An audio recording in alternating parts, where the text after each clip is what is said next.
called Angela Nsimbi. I'm a mental health activist and an author, and very passionate about women and people. I'm passionate about families. So how did I get to know about Kumulisa? I got to know about Kumulisa through a WhatsApp group, so it was basically through social media. Somebody who was a member of the group posted that there's an opportunity for training women in business.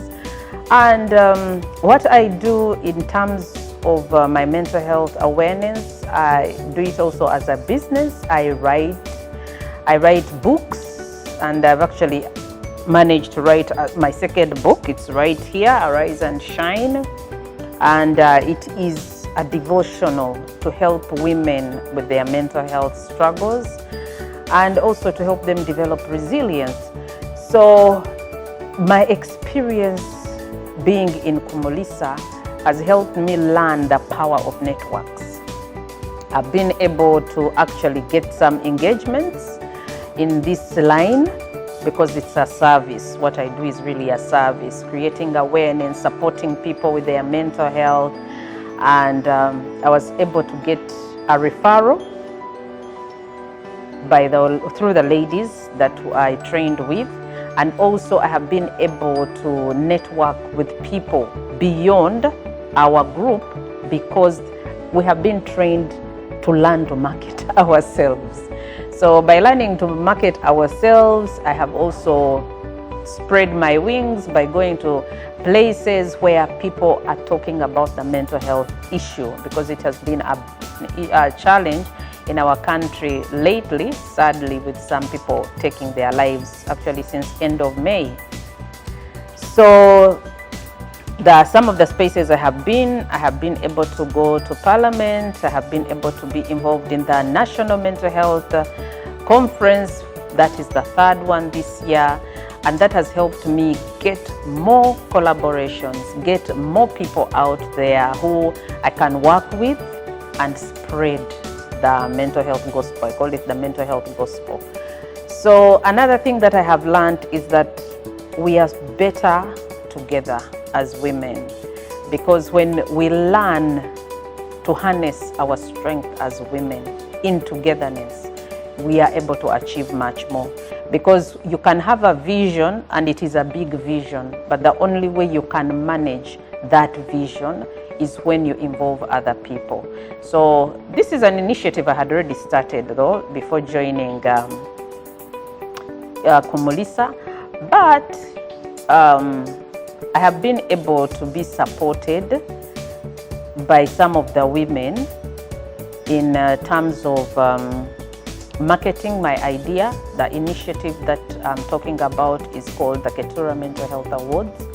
And so this is a platform which I founded specifically to create room for mental health conversations, but above everything else, also to celebrate people who are making impact in the mental health space. Because in our country, Uganda, people are not so comfortable to talk about these issues. And sometimes people think this is a Muzungu issue. And in our country, when I say Muzungu, it means this is a European issue. And so many people think, like the saying goes, the cliche, black don't crack. But we all have challenges, and there are times when, we need a holding hand, someone to hold our hand. We need a support system. So I'm in that space to help people understand mental health, but above everything else, also to know how to get help.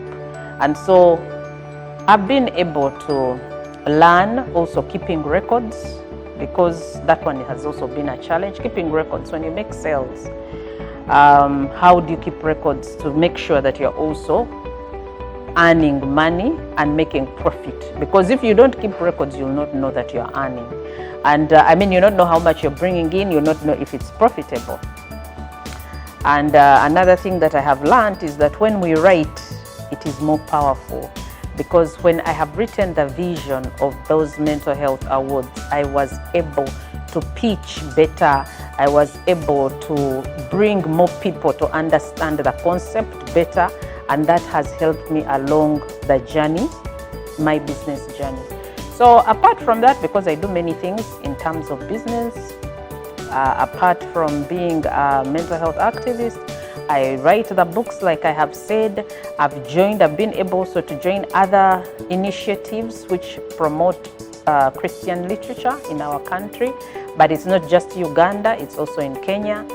And I've been inspired to join committees now, because now in Uganda we shall have the first gala of authors in our country this year in November, and I'm part of the organizing committee. So I'm also stepping up in terms of leadership positions, because even with the National Mental Health Conference, I was able to step up and be part of the committee as well. And I'm also learning from other women, because learning never ends. We cannot be better if we don't learn. So that is where I draw inspiration from as well, when I meet other women and we learn together on this journey of business, because even as we build businesses, we are building relationships. As we are building relationships, we are building networks. We don't know where this eventually leads you beyond where you are at. So it has enabled me to dream bigger, and it has enabled me to be humble, that there's no space that is too small for us to learn.